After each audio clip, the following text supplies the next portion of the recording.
Nous allons aux élections. Parti Mundi a des ambitions. Nos ambitions sont que nous devons nous impliquer à la chose politique. On ne peut pas laisser la chose politique sur la route. Pourquoi? Parce que notre idéologie, c'est une idéologie différente des autres. Nous voulons y participer pour aider les jeunes gens, comment y participer, comment développer notre pays, selon l'appellation de notre parti. Donc, Mouvement d'Union nationale pour le développement intégral. Comment on peut développer ce pays? On ne peut pas développer ce pays en allant aux élections pour avoir des postes, non. Il faut qu'il y ait une politique qu'on doit mettre sur le pied, les structures qu'on va mettre sur le pied pour pouvoir développer ce pays. Les structures de développement, l'octroi des crédits aux gens qui ont des bons projets pour pouvoir créer des entreprises et créer des emplois dans le pays. Voilà, nous avons beaucoup de jeunes qui sont chômeurs. Ceux qui terminent les universités commencent à errer à gauche, à droite, en cherchant l'emploi. C'est ainsi que nous sommes arrivés maintenant à devenir un premier pays en Afrique où il y a beaucoup de colonnes que vous appelez voleurs. Voilà. Donc... Papa, monsieur Chinema Jean Azalina n'a pas de parti politique. Oui, monsieur Chinema Kabongo Jean-Marie Vianney, c'est lui-même le président du parti Mundi, au sein de ce parti. C'est lui-même. C'est lui le promoteur de ce parti. Parti politique Mundi. Et Belé Bayebi a un peu Bayebi, nous sommes partout. Nous sommes déjà installés partout. À Kinshasa et dans des provinces. Nous sommes connus. Parti Mundi, puisque les gens aiment les partis de facilité, les partis qui appellent les gens pour partager les polos, les boîtes de sardines, les t-shirts, les casquettes. Mais nous, ce n'est pas notre cas. Notre cas, c'est regrouper les gens, les éduquer, donner l'idéologie, les éduquer autrement, les pousser à travailler, donner les structures, les notions, comment on peut parvenir à trouver du travail, comment on peut créer l'emploi, comment on peut créer vous-même, devenir même un employeur. C'est possible. Donc, ce n'est pas une partie de flatterie, tout simplement, pour pousser les gens, venez, vous aurez ceci, on donne l'argent aux gens, on donne les habits. Non, on ne fait pas de cadeaux aux gens. On ne fait pas de cadeaux. Mais on les éduque. Notre problème est d'éduquer les gens, d'éduquer les jeunes gens.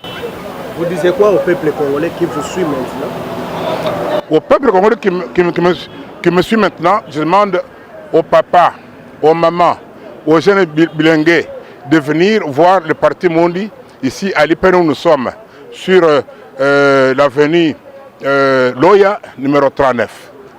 Y adhérer volontairement. Le parti est national, n'est pas tribal. On accepte tout le monde. Notre objectif est d'éduquer des gens, d'éduquer pour la création d'emplois. Comment on peut créer un emploi? C'est possible. Tout le monde peut créer l'emploi. Mais avec les méthodes, les systèmes que nous prêchons, que nous allons mettre dans l'intelligentsia des jeunes, chacun viendra à créer son activité, son entreprise. C'est possible. Donc nous invitons tout le monde. Nous ne sommes pas limités seulement à une catégorie de gens, non. Les hommes, les femmes, les enfants, de n'importe quel âge, peuvent adhérer à notre parti. Quelles sont les conditions d'adhérer dans votre parti? La première condition, être congolais. La première condition. La deuxième condition, être majeur. Donc dépasser l'âge prévu en RDC. Donc il n'y a pas d'autre condition. Il n'y en a pas. On ne demande pas l'argent, non. Vous adhérez volontairement. Donc notre parti, c'est comme une école d'éducation, une école de moralisation, pour éviter les antivaleurs. C'est ça notre parti. Même un colonne peut entrer dans notre parti. Pourquoi? Parce que nous pouvons l'éduquer à créer quelque chose qui peut lui appartenir de lui-même, à cultiver, à faire quelque chose. Même les colonnes sont acceptés à être membres. Parti politique Munga, vous êtes des majorités ou bien de l'opposition? Ah, voilà une question. Une question qui n'a pas sa place dans des pays qui sont civilisés. Être de majorité, être de l'opposition, en tout cas c'est une question qui ne tient pas debout chez nous. Que signifie la majorité? Que signifie l'opposition? Est-ce qu'en France, il y a la majorité de l'opposition? Quand la France veut aller dans des négociations internationales, quand l'Amérique, que j'appelle dinosaure, veut aller dans des négociations internationales, c'est la majorité qui va dans des négociations ou bien c'est l'opposition? Pour moi, la majorité et l'opposition sont tous les enfants d'un même pays. Il y a divergence d'idées, divergence d'idéologie, mais tous, dans les deux camps, travaillent pour le développement d'un seul pays. Donc, pour nous, la majorité de l'opposition n'existe pas, puisque tous sont les enfants du même pays, que ce soit la majorité, que ce soit l'opposition, ils travaillent pour pouvoir promouvoir notre pays, pour rester ensemble, pour le développer.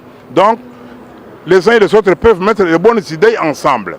La séparation n'a aucun sens. Prenons l'exemple de la France, de la Belgique et de l'Amérique. Hein?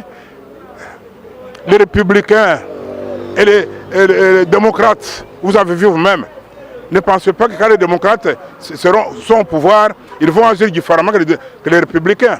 Tous presque la même chose. L'essentiel est de travailler de vrai pour l'émancipation, pour le développement de notre pays. Donc la majorité et l'opposition, nous sommes neutres. Vous êtes aussi d'accord avec les machines à voter parce qu'il y a beaucoup de gens qui disent qu'il y a les machines là, c'est tricherie. Vous disiez quoi? Le problème des machines à voter, les experts internationaux neutres peuvent venir expérimenter cette machine. S'ils trouvent que la machine est bonne, est fiable, on peut aller aux élections. Nous ne pouvons pas avancer des prétextes de la machine à voter pour éviter les élections. Nous tous, nous voulons les élections, nous voulons y aller. Hein? Machine à voter, c'est une machine fabriquée par des spécialistes. On peut appeler aussi d'autres spécialistes qui peuvent donner leur point de vue, l'examiner. Si la machine est bonne, pourquoi pas? Nous allons aux élections avec cette machine. Hein? On ne peut pas trouver de prétexte pour écarter cette machine. On doit appeler les experts qui doivent donner leur point de vue. Et nous allons aux élections ensemble.